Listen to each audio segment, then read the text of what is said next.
welcome to our panel discussion as part of the West Midlands Coaching and Mentoring Pool Conference.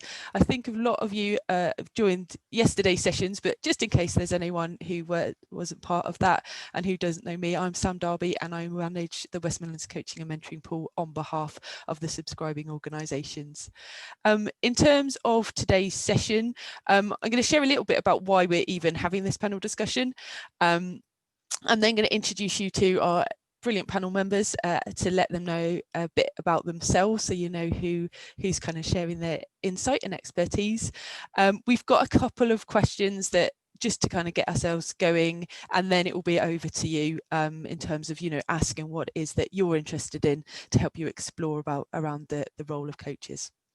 So just to get us going then, the panel discussion is titled, "What is my role in this?" And this is a question that I've heard from many coaches over the years regarding understanding the responsibilities of their role in different scenarios and situations.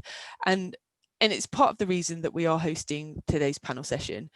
The topic was also stimulated at looking at the future of coaching, and world-renowned coach Marshall Goldsmith wrote a book called "What Got You Here Won't Get You There," which explored how successful people become even more successful. So what do we need to think about, learn, or in some cases unlearn as coaches so that we are fit for the future? Following the recession in 2008 and in response to a conference speech by Professor Peter Hawkins, there were reflections and debates about where were the coaches when the banks went down, alluding to the complicity or lack of challenge with clients that the coaches were working with, which raises the question, was there more that coaches could have done? Late last year, we saw the creation of the Climate Coaching Alliance, which recognises that there's a role for coaches in reducing climate change. And this year, as a result of the Black Lives Matter campaign, it's been acknowledged how valuable coaching and mentoring is for supporting inclusion. And we know all these issues can't be remedied by coaching and mentoring alone, but what is the role of a coach or mentor in raising the client's awareness around these issues? And that's what we want to explore today. Part of the answer we believe is a shift in thinking, potentially to be more systemically, to think more systemically around your coaching relationships, thinking more broadly than the person in front of you and considering the interconnection and interdependence of wider political, social, racial, health and economic systems. But to do that, there may be things that we need to let go of. Things we've held as truths for coaching, and I've both been encouraged and challenged as we've started to explore this topic with our panelists today. And so I'm really pleased to have our three panel members bringing their passions and their expertise to explore our thinking around our role as coaches. So to begin with, as I said, what I'd like to do is welcome our panel members and give them a chance to tell you a little bit more about themselves. So Eve Turner, over to you first. Well, first of all, thank you for inviting me and welcome everyone. It's lovely to see some faces, and anyone who wants to take themselves off audio only, it's just lovely to see faces. So thank you. Gosh, there's so much I could say. I do a lot of work with Peter Hawkins, who said that quote in 2009 at, I think it was at a Henley and Apex conference, what were the coaches doing when the bank was burning? And I think there are a lot of related questions. There was one the beginning of last year that a lady called Zoe Cohen posted on LinkedIn, and she said, what were the coaches doing when the planet warmed up by 3 degrees? And Peter and I were writing our book then called Systemic Coaching, and that has really got me thinking. And so towards the end of last year, with other people, we co-founded the Climate Coaching Alliance. So I'm obviously a coach, otherwise I wouldn't be here. The other relevant thing is that I was an internal coach for many years. That's how I started my life. And I just know all the challenges of being an internal coach and, doing it alongside a job, having all those challenges of what's going on in the organization, being part of it and separate from it. And so I really relate to that. And a lot of my time now is spent in supervision, where I hear lots of issues, and it's led me to think, what is it that's useful from how I was trained? Because I can remember all things I was told in my training too many years ago that I want to say, and I know I've had to rethink some of those, because I think how we used to coach and what was helpful in leadership 40 years ago 20 years ago even may not be as helpful now. So for me, it's about learning, relearning, always learning, and that's enough from me. Brilliant. Thank you, Eve. Rita, could you let the audience know a bit more about you? Thank you. And again, it is lovely to be here. And what I will say is, like Eve, I was an internal coach. I spent much of my career in the NHS, but I feel a real affinity to West Midlands employers in this area because I never moved out of this area. I spent all my working life in Birmingham, Walsall and Staffordshire. So, you know, very, very much part of this community in my working life. And I say I was an internal coach and mentor. And I now, you know, run a sort of coaching leadership development practice, still do the vast majority of my work in the public sector. I'm also president of the MCC UK at the moment. And I think the other thing for me is really, you know, I think lockdown for me has brought lots of difficulties, as it has for all of us, but I think it's also brought time to think. And so, you know, sort of over the last 12 months, I've been doing a lot more writing and thinking about our role as coaches and as mentors in social justice. And so a little bit like Eve was saying, I think it's been quite a journey for me in terms of what are the things I need to unlearn. And actually, what are the things that we as coaches are responsible for? And I have a really, really strong belief. I think, you know, we are very skilled in having conversations and in driving change through conversations. And I, you know, I feel, and, you know, part of this discussion is about what I think we've got a real role in social justice and in making change. And I think, you know, for organisations like yourselves in the public sector, you know, there is so much power in this room. Let's use it. Thank you. Thanks, Rita. That's great. And Shaquille, I know a number of people were at Shaquille's session yesterday, but Shaquille, could you let us just remind us about your experience and expertise for those who may not have joined your session yesterday? Thank you very much, and thank you for having me back for a second day. So the fact that I've come back for a return session hopefully means that the first one wasn't too bad. If I'd suddenly vanished from the casting call, that would have sent a very clear message. It's interesting how you introduced us all as experts. I think the days where there were the experts in the room, those days are long gone. We're all in free fall right now in the world that is changing so dramatically and radically around us. That every day is it's either an adventure or it's or it's a misadventure, depending on how you look at it. So what do I know about coaching? I'll go back to my very first experience with coaching, which was when I first became HRD, and I was appointed a coach.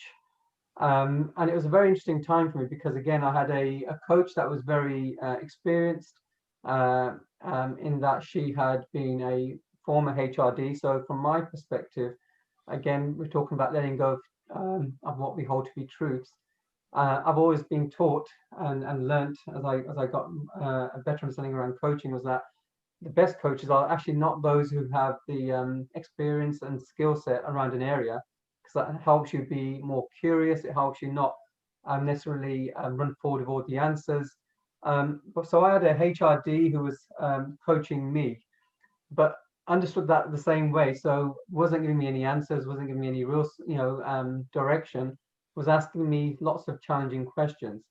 And at that point in my career, which was hit the floor running, I didn't have time to find out those answers myself. I needed direction. So it became an interesting, my first exposure to coaching, 12, 13 years ago now, wasn't the best experience because, again, that clarity on what I needed and what my coach was offering was two poles apart. Since then, I've done a number of coaching sessions. I wouldn't pretend to be, as I said, yes, I'm not going to pretend to be a coach. I am more of a HR and OD professional, but I have done some coaching. So I am the weakest link in this beautiful chain that you see before you. And I'll stop there.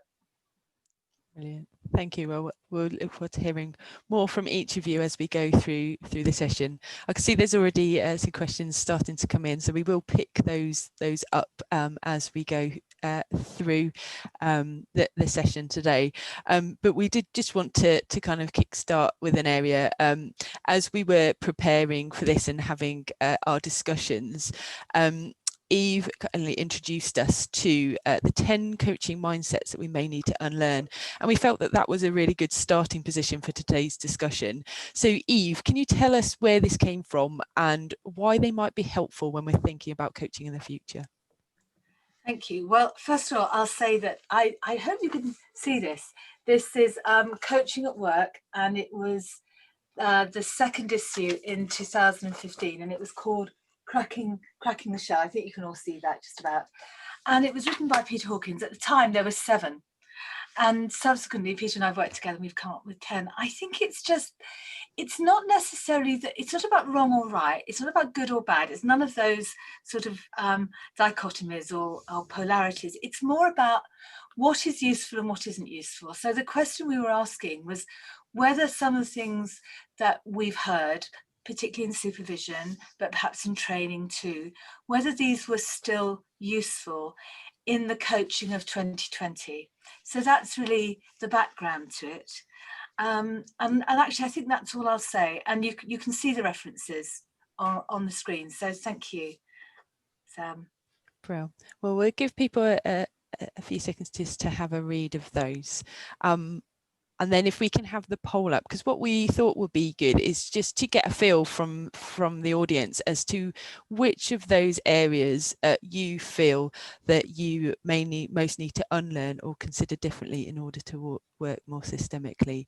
And if there are any on that list where you're a bit like, what does that one mean?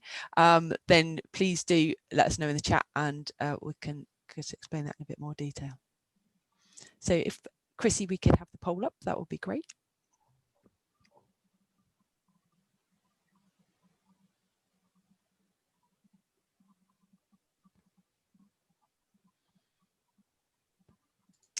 The poll's not been inserted, Sam. So just bear with me a second and I will look into that for you. If you want to carry on, and I'll get it up shortly. I mean, presumably you could just show, and then people could put the numbers into the chat box that they think.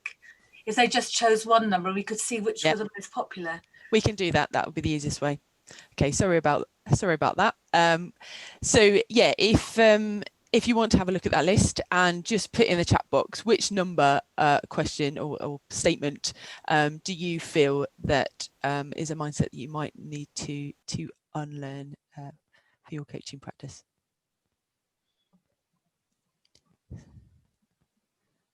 So we've got variety coming in. So for Kim, it's 2. So needing to consider only the agenda of what they want. So that's come up a couple of times. Yeah, 2 is certainly looking the most popular at the moment. So we'll be exploring that shortly. We have a 3, which leaving your own experience out of the room. That's certainly something I've heard and something we're going to be exploring later. I should not feel their feelings. It's another area for Tim and a couple of others. So 2 and 3 are certainly looking the most popular, and 9 as well. And number 6 as well has just seen has come up from a couple of people about how you think or need to unlearn about how you should always end with an action plan. Brilliant. Well, there is an awful lot that we can talk about around this, and we have got, you know, plenty of time to do so. But we've got a couple of questions I thought we could just start off with, just to get us going.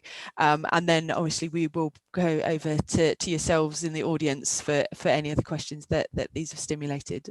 So I think just starting, Chrissy, if you wouldn't mind just leaving the slide up, that would be helpful, because we will be referring to that throughout. That'd be great. So I'll start with, I'd like to go to Rita first. So Rita, if coaches assume that the client is the only the person opposite, what could they be missing out on, and why is that particularly important in the context of diversity and inclusion? Okay, thanks, Sam. And gosh, that's a big question, isn't it? I guess for me, and my perspective on this is if you take a systemic view of coaching, that a client is never in isolation. They're never, you know, we're not. Very few of us are in the position of Robinson Crusoe, of being on an island with nobody around us. And so if you take that as a starting point, then, you know, individuals, they are in systems, they're in organisations, they're in society.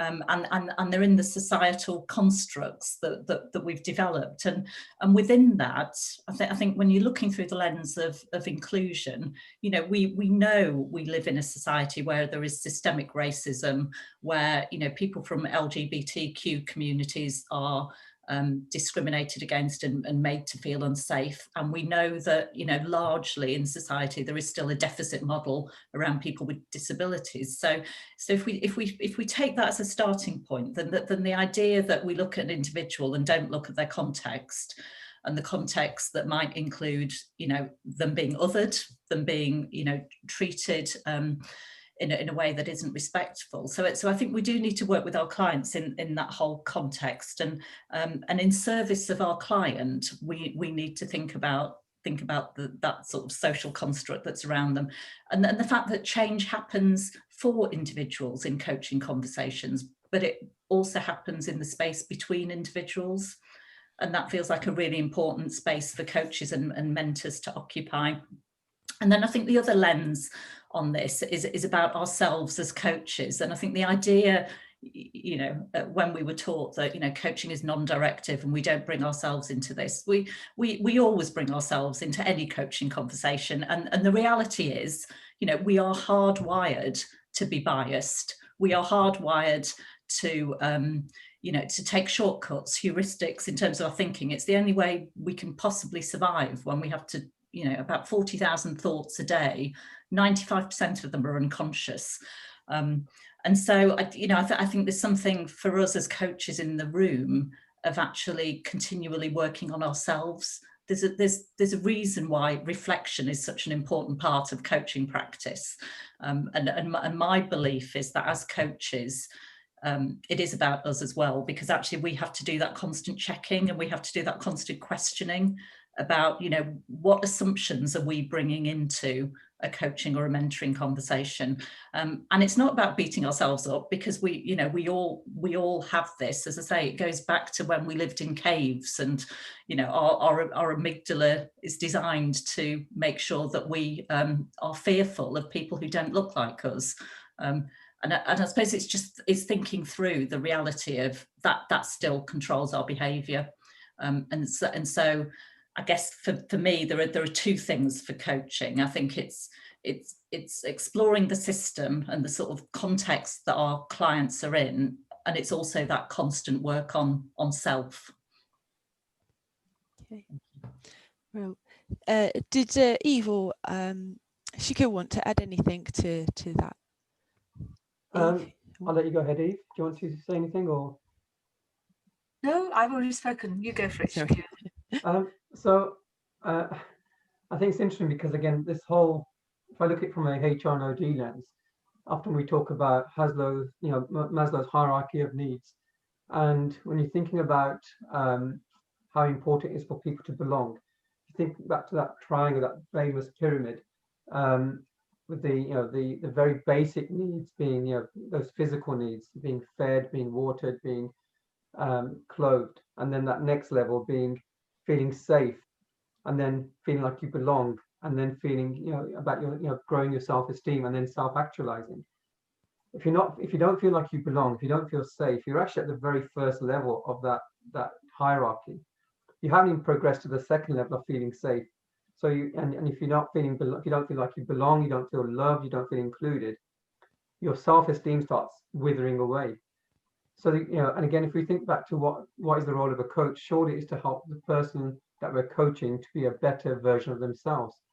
And that's impossible if they're at that lower level. So when we think about coaching, I think it really does have to be that holistic perspective.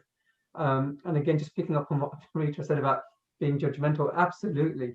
We are all judgmental. And again, the science shows us that it takes, you know, I mean, I'm sure you already know this, you know, less than 7 seconds to form a view.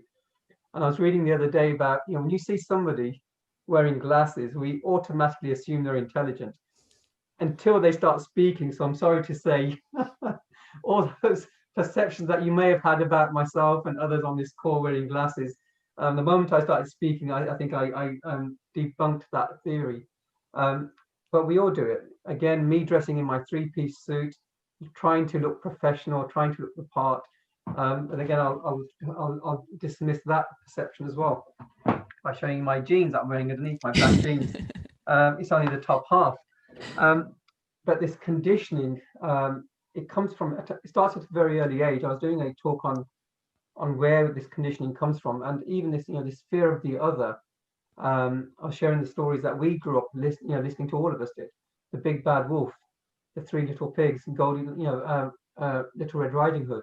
The Big Bad Wolf, the fear of the other, starts very early on, to be afraid of anything that is different. So I just wanted to add those 2 pence worth just to hopefully share in the conversation. Brilliant. No, that's really helpful. Thank you. Just to I suppose build on some of that, we were looking at in this list, the next one's around just considering the agenda of the client and what they want. And I know before this session, Shika, we're going to ask you to share your experience of a bit more around the benefits of the coach, of what a coach can bring if their approach doesn't just focus on what the client is directly asking to work on. So I suppose, yeah, thank you for that, Samantha. I think it was commented on earlier when I think during the introductions that we said, or at some point today, actually every conversation, every decision, every action always has an element of self. There is nothing that we do that is so selfless in our normal walks of life, to think that when we put on our coaching hats, we suddenly become this selfless, pure coach as we understand what coaching to be. So I think once we understand that, that's true for the person we're coaching as well. So every individual has an element of self, and I think whether that's that sometimes that can be driven by ego, it can be driven by career, it can be driven by status. So I think it's important to understand clearly why that person is looking to be coached. Is it something that they're, in my case, it was my employer wanted me to have some coaching. I hadn't asked for coaching. So I was from the very word go, I wasn't clear on what I was being coached on or why. So I think it's important to understand there's different drivers when somebody sat before us as a coachee, understanding what is driving, what's brought them to that point. And it might be that coaching is not what they need. It might be something else that they need. And I think sometimes we again, maybe we're driven by our needs to run our businesses. We'll jump into that coaching conversation and start that coaching relationship without actually understanding exactly what they need and whether coaching is actually right for them. So I think it's about taking, I was talking about taking pause, taking a step back and actually understanding what they're looking for and how, and whether that's a critical friend, a sounding board. Leadership is often spoken about being a lonely place. So a lot of leaders have executive coaches to help them have those conversations where they can be vulnerable. So just having that step back and thinking about what is actually needed, rather than thinking there's a go-to model of this is how we do coaching. Yeah, certainly resonate with that, and I do know from some of the experiences of just clients looking for coaching. Sometimes they're not necessarily clear from the beginning what it is they want, and actually it's through the conversation with the coach that helps them to identify what could be useful to put on their agenda. And so actually as a coach, because of our knowledge and our understanding of coaching and understanding of different topics, that can be really releasing for them to have that conversation in the first place. I think that leads nicely to a bit more around experience as well, and kind of drawing on experience. The amount of times I've heard in supervision about people kind of completely leaving their experience outside of the coaching room, when actually it sounded like it could have been valuable, is something that I hear a lot. But I think Eve, you've alluded to the fact that you're one of the founders of the Climate Coaching Alliance, and you identify that there's the role for coaches in helping clients become more aware of climate change. And I know when I initially heard that and before I explored it, that I thought that sounded a bit like we'd use our experience and understanding of climate change to direct the client towards something that's specifically on our own agendas. So Rita's already alluded to it, that we're often taught in coaching training that the coaching is very much non-directive. So I suppose linking all this together, how appropriate is it to use our experience within the coaching context? Gosh, I feel like Rita is such a huge question. And the thing is, none of this is black and white, is it? And we never leave our agenda outside the coaching room, do we? I'm sorry, I'm just not sure. There's something that's come off my screen. I think everything's okay, isn't it? I just thought it was me suddenly, and I was about to be knocked out like I was yesterday when I was running a workshop. We certainly don't leave our experience out. Rita's already made that point really clearly. We are who we are, and in a way we have to be honest about it. I think there's some lovely comments that have come out. There's Liz, who may be Kim, and then there's Steve, comments that have been made. And I think that the first thing I'd say is that for me, it's all about contracting, because everything comes down to what happens when we first meet. And I always meet with, well, if I'm coaching as opposed to supervising, I'm always meeting in some sort of 3 or 4 way partnership. And so there's that contracting, and then there's the contracting that goes on with the individual. And one of the things that actually does go back to my very early training is what else? It's such a useful question, because when people say what they want to do, actually, I think that's one of the old questions. For me, the question I always ask is, what's the work we need to do? So what are the needs that we need to address in this work together? And that brings in the needs of the stakeholders. And some of you may know I've done a lot of work on multi-stakeholder contracting and published that. And now I see those many elements as going further and further. So there's, of course, the needs of the individual in the room, the organisation, the sponsor, the team. There's the needs of the family. There's the needs of the sector. There's the needs of nature. I mean, I work, for example, have done in the cruise industry, not a good industry to be in at the moment, as you can imagine. And if people aren't thinking about what are the needs of the future, so I tend to say, what about future generations? Because if you don't address the needs of the future, then you're not actually helping your clients in the present. So for me, it's about future back. So I suppose I never leave my experience outside the coaching room. I would never say to a client, what do you think about climate change? I can't ever imagine doing that. And I think someone had written in the chat box, how do you do it? It's all done through the needs of the different stakeholders that are party to the work we need to do.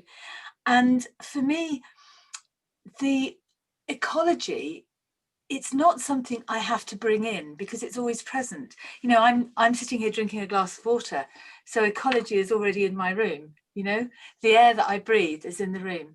So so I'm not keeping across all the new messages. I don't know if there are things Sorry, keep an eye on relevant, but I just think we don't force things. I would never force things, but the way I contract would allow for what is relevant to be brought in. But I'm also trained as a time to think coach. I find it very hard with number 5. Peter and I have talked a lot about number 5, and I sort of agreed with it in the end if he wrote the word never, because I think occasionally you might have to for health, safety and well-being issues. So I think I'll stop there. Okay, brilliant.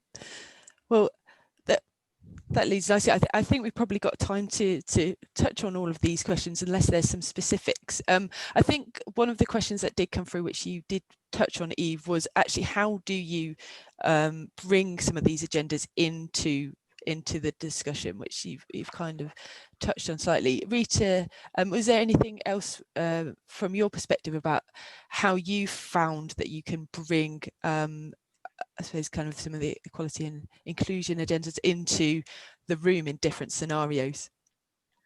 I think it's I think as Eve said, it's taking that systemic approach and you know, asking the question about who are the stakeholders. But I think it's also about encouraging awareness and encouraging dialogue. So, you know, I've been doing quite a lot of reading around intergroup dialogue and non-violent communication, and actually, and again, I'm going to use a very topical example. I mean, America is so polarized at the moment, isn't it? And we've got a really interesting situation where all the Democrats hate all the Republicans, and you know, they're just in that, well, they're all terrible.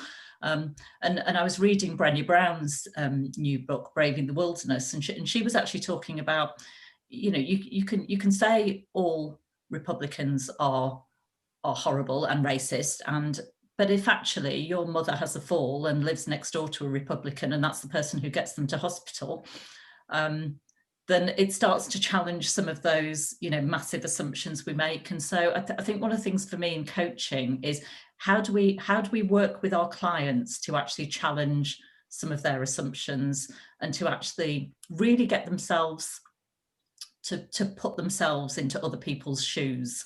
And I know at one level that sounds really simplistic, but I think for me, there's something about challenging some of the dehumanizing that's going on in society.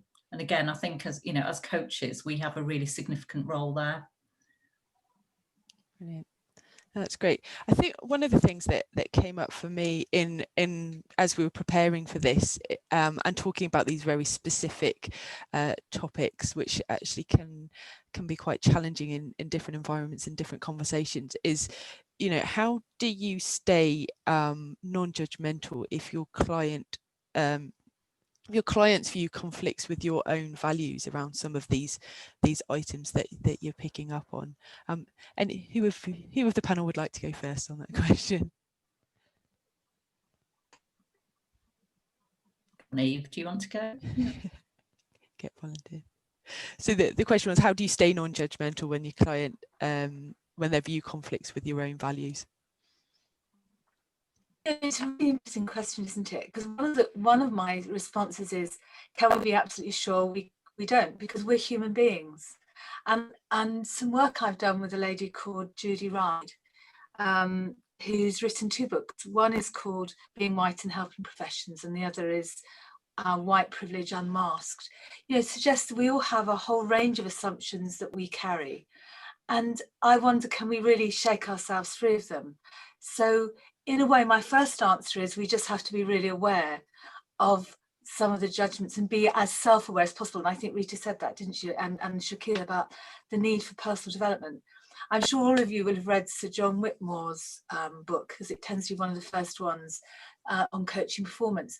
And I remember talking to him in 2008, and he said, Eve, if you've only got time for one piece of development, do it on yourself. And that idea that we need to work on ourselves. So I think I can't give some clever thought, except that we just need to hold ourselves in awareness, don't we, and understand ourselves as much as possible. And the other thing that we talk about is developing wide-angled empathy, and the idea of wide-angled empathy is that we have empathy and compassion for all the stakeholders in a situation. And one of the exercises Peter and I get people to do is to watch the news and see how long you can stay with wide-angled empathy in the news. And we used to have a competition who could do it for the longest. And actually, it's really hard, depending on what the first few stories are. You know, I used to be a BBC journalist, and you know, it's a challenge. And as Rita picked out, there are some things that are happening now which probably I used to ask my supervisees, Donald Trump's office calls and they say he wants coaching, what do you do? You know, it's a great question, isn't it? And you think, what would you do? I mean, he's on his way out now, but even so. Yeah. I mean, I'd just add, Sam. So I mean, this is really hard, as Eve says, and I think there is something about the humanizing, about seeing other people's perspectives, and you know, I guess the only thing I'd sort of maybe add to what Eve said, it's a letting go of the need to be right. Which is not always easy to do, is it? I mean, I would just add that I think you're absolutely right, both of you, that we are all judgmental, and we all have a view on the world, and that view is shaped by our upbringing, our perspectives, our influences on our lives, on our faith or no faith, on our interactions. And the only way you can get past from whatever point you're at is by having more interactions and as we said, to let go. And if you're sat with somebody who has a very different view to you, that's not necessarily a bad thing. It's about how you deal with that difference and how you discuss and debate and develop your own thinking and the person in front of you, because it might be that actually that person is right and you are wrong. And I think if you're always going with that view that I could be right with the possibility I'm wrong, and you could be right with the possibility that you are wrong, then that's a much better place to start having open, honest conversations, and it creates a safe place. Whereas if you start, if your opinion starts leaking out of your body language, if you're frowning, if you're raising an eyebrow, you're sending out a very clear message, and you'll close the conversation down. So it does come back to that self-awareness piece about, okay, even if they have a what you perceive to be a harmful view, how can you tackle that harmful view and get it to a better place? Because it comes back down to that whole, as you said at the very beginning of the introduction, Samantha, we are living in a very interconnected world. What happens to me, to you, all of us, affects everybody now, and COVID-19 has underscored that to the nth degree. We are all connected. And if we to ignore that is to ignore the reality of the world we're living in. We share this planet, and we share our time together, and we can make it what we want of it. But it starts by having some, as we said, empathy, some recognition, and letting go. And what's really important, as Ruth said, it's not always about being right. Sometimes you can be right, and you lose people because you're so insistent on being right. And when you think back to 10 years ago, the things that I thought I was right about, they didn't really matter really. I don't even remember those arguments and differences and disagreements with people I would have had at the time. And I probably was right or I probably was wrong. I really don't care. And I think that's so important to actually recognize that what you hold to be true today might not be what you hold to be true tomorrow. So stop fighting so hard on your point of view and actually start considering other points of view. I was just recalling Stephen Covey's 7 Habits of Highly Effective People, and I just always try to remember, seek first to understand and then be understood.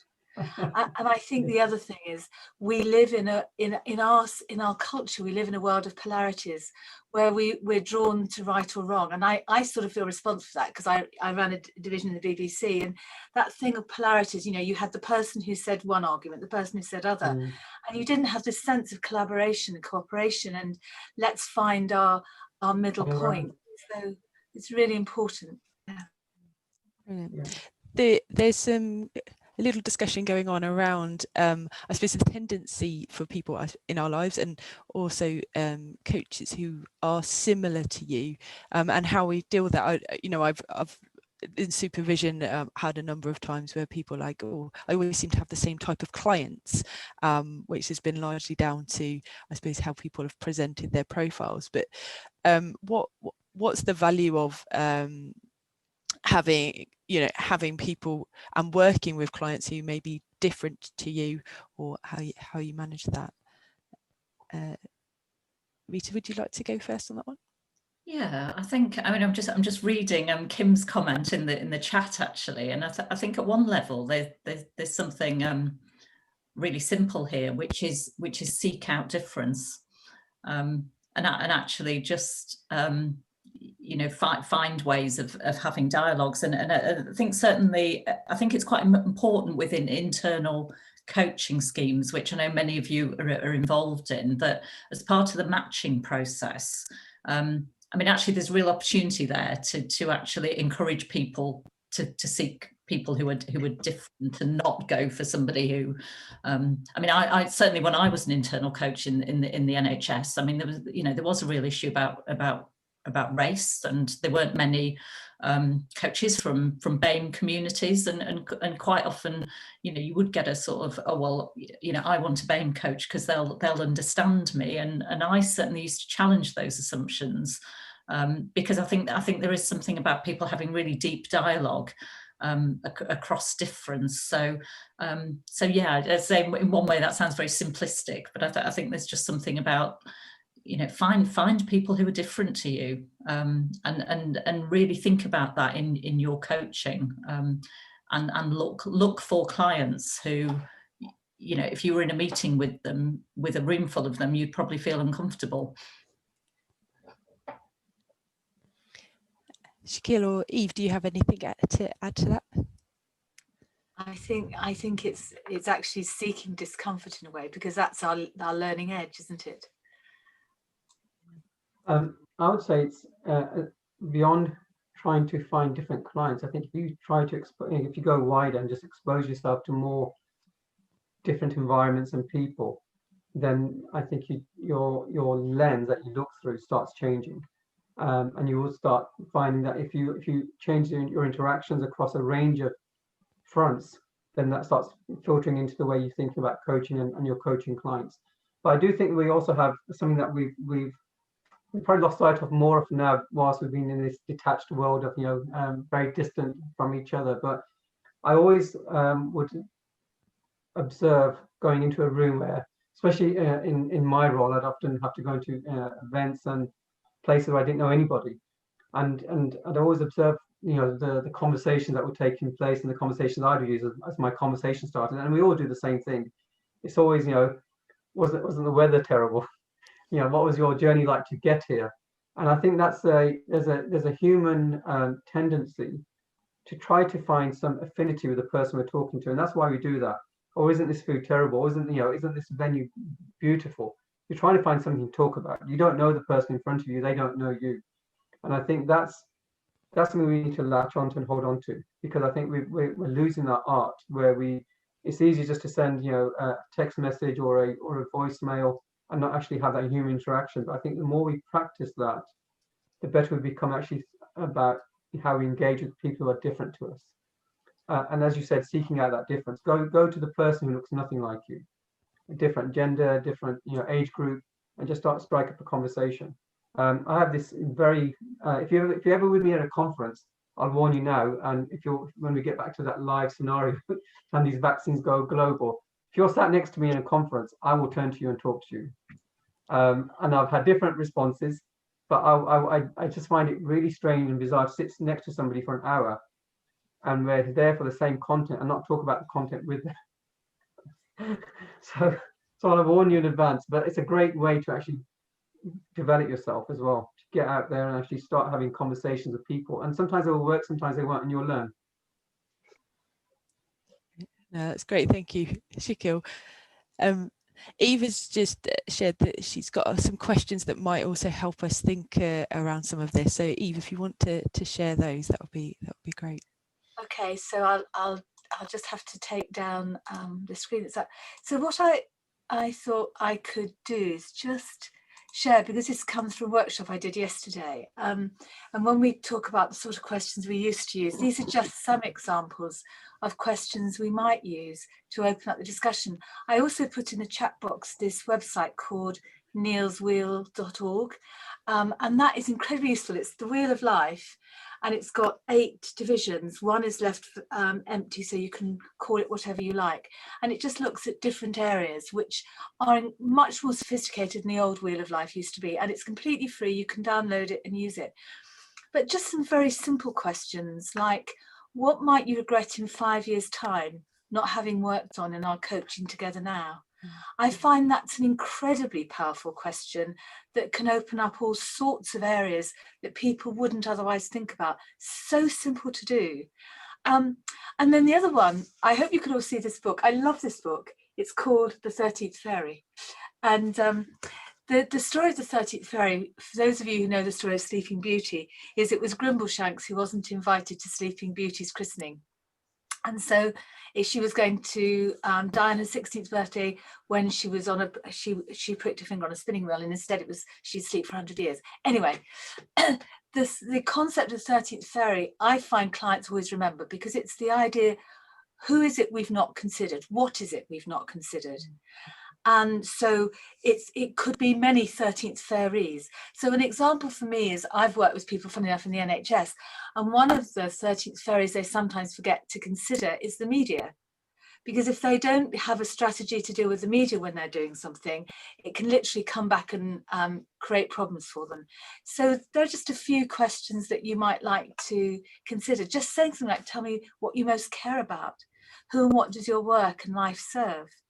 I'm very into sort of generational thinking. So one of the visionary exercises I use is, and it's a long exercise, so I'll only briefly say it, is imagine someone you really care about today, and then in 90 years' time, that person's 90th birthday, what would you like them, if they have a picture of you on their mantelpiece, what would you like them to say your legacy to them was? You know, questions like that can really help people shape what's important to them.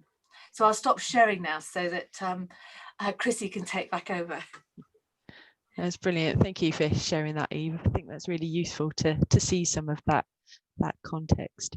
I see there's some more questions around actually challenging coaches to make them aware of matching with somebody different. And just to say on that, with regards to the coaching and mentoring pool, people don't tend to get much choice as to who selects them. So in terms of who you're going to work with, that's largely shaped by your profile and somebody connecting into your profile. What we have done and will be launching shortly is some guidance to help coaches think around, actually, do they want somebody that's similar to them, that kind of gets where they're at and can empathize in that way? Would it be useful to have someone completely different and provide some of that external challenge as well? So we're hoping to educate coaches on that, but again, certainly something that might be useful as a conversation to help understand between yourselves as to what is useful, you know, where you've got connections and where you might have differences, and how that might help with the coaching that they're looking for. So there's some good things in there. I'm aware we kind of started looking at kind of systemic coaching, and there was a question early on around coaching and mentoring, coaches as managers. Let me just go and find that one. It was near the top. Around commenting around the challenge for managers as coaches when working systemically within the systems that they're working in or part of. So could pick up around that, what's maybe some of the challenges that managers might experience around, I suppose, raising some of those things around the systems that they are actually working in. Eve, would you like to kick us off with a response to that one?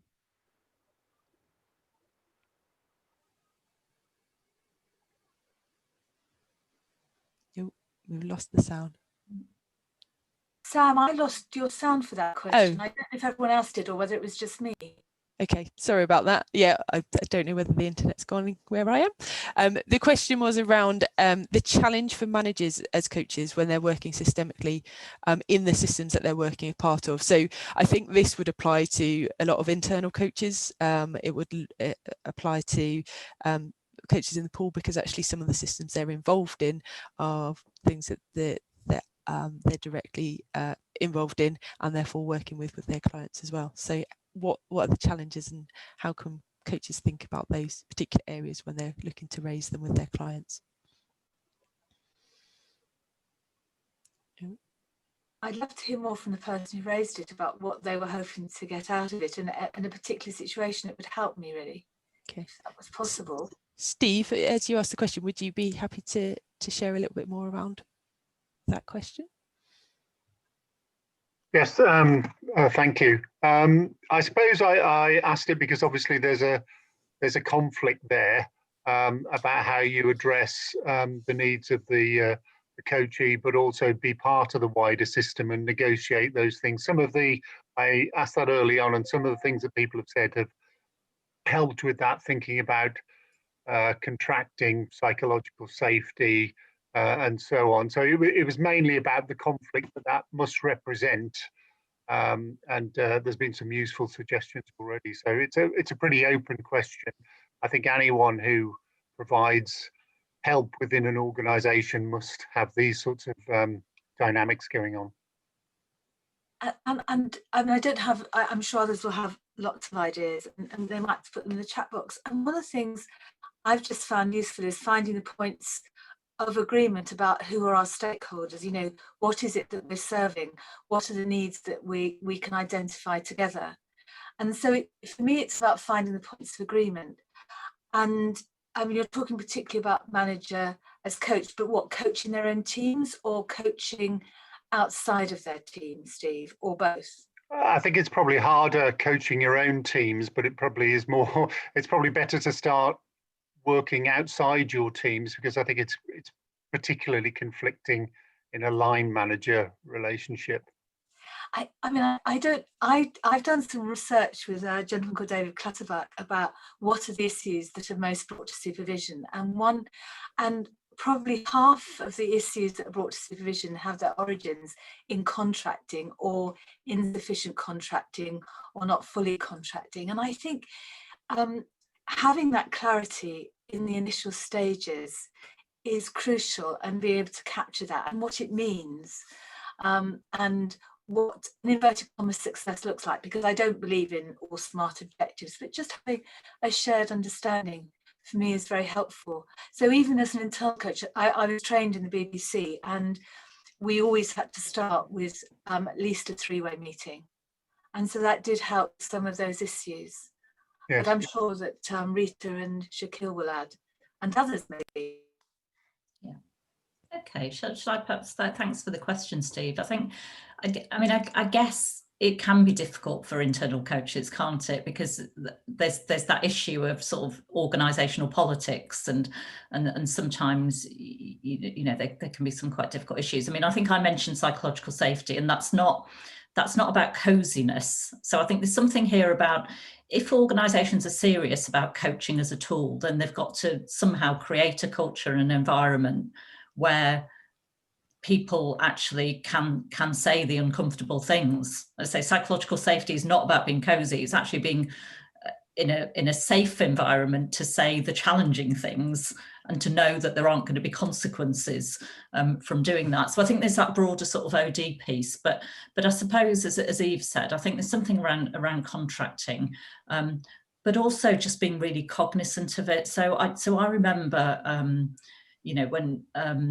when I was an internal coach, sort of getting to a situation where I'd started to coach somebody, and then actually there was a reorganisation, and I was potentially going to be involved in her interview panel. Now at that point, I actually suggested that maybe she should have another coach, because that although I'd have acted with integrity, she didn't know that, and I think it just added a different dynamic. So I think the reflection, and also, as Eve said, using supervision, because I think when you do get into the organisational politics, I mean, again, my experience is, you have to be so careful about the confidentiality, and I think particularly when you're getting into, coaching senior people in organisations, as somebody mentioned in the chat, reverse mentoring, you may well get information that isn't known to other colleagues in the organisation. So I think that sort of self-discipline around confidentiality becomes really, really important. It's much more important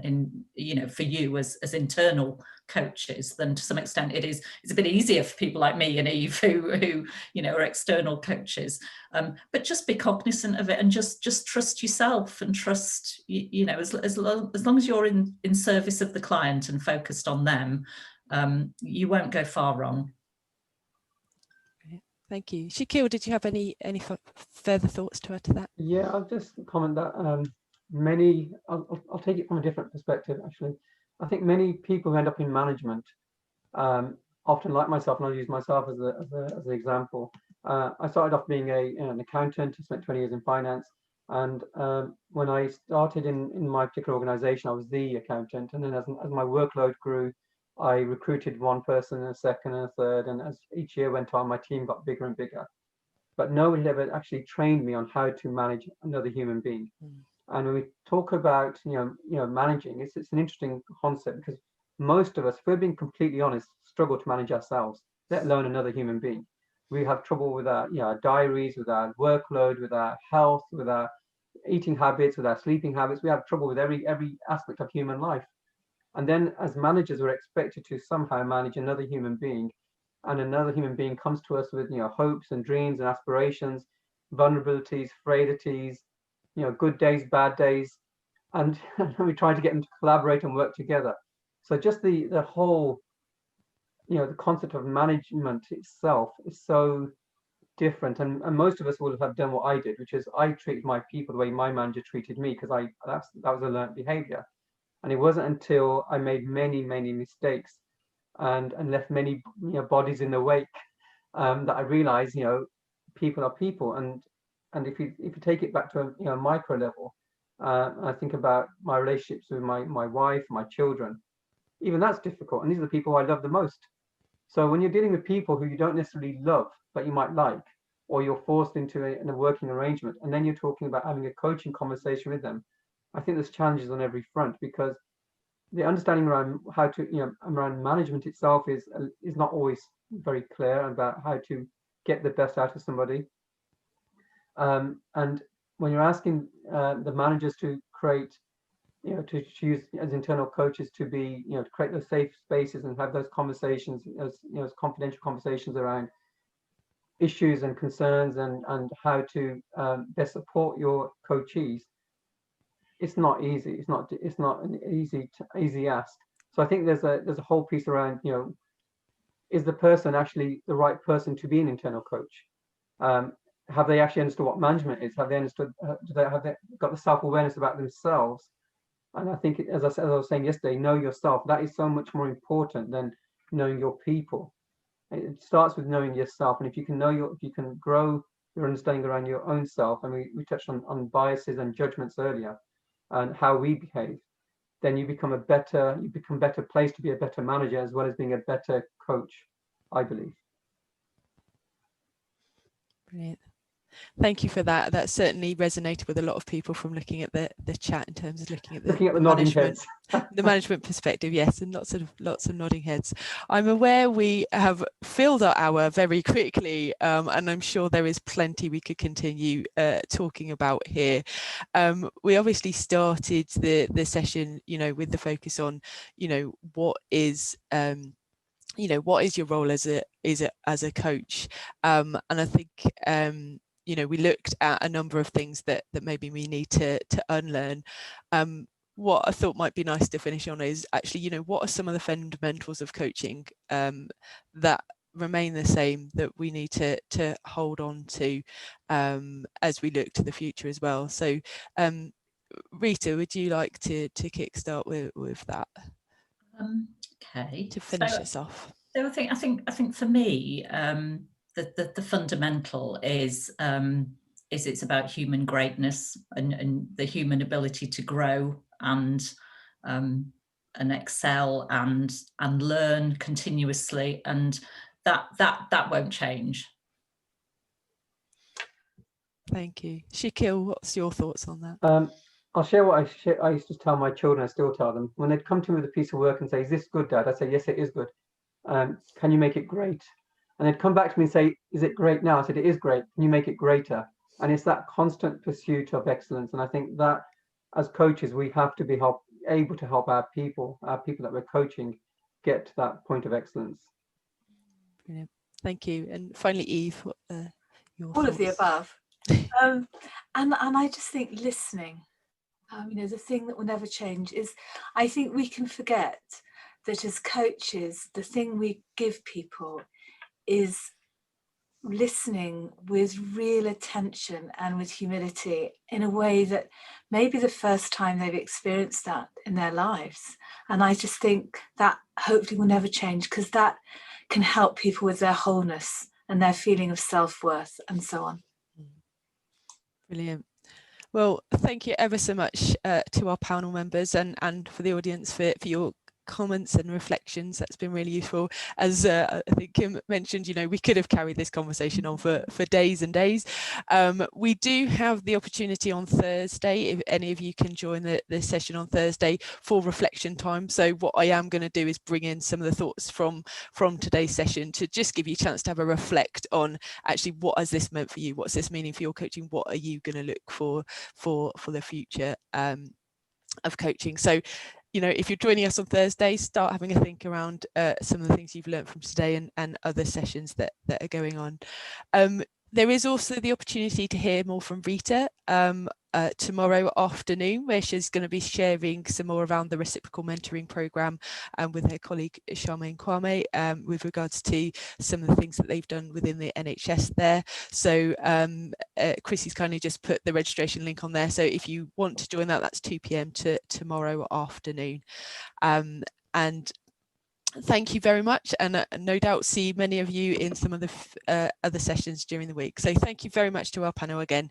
Much thank you, Sam, because thank you for chairing it so beautifully, and thank you to everyone for being here. Thank you. Absolutely. Thank you all. Thanks everyone. Take care. Enjoy. Take care, everyone. Bye bye. Have a great day.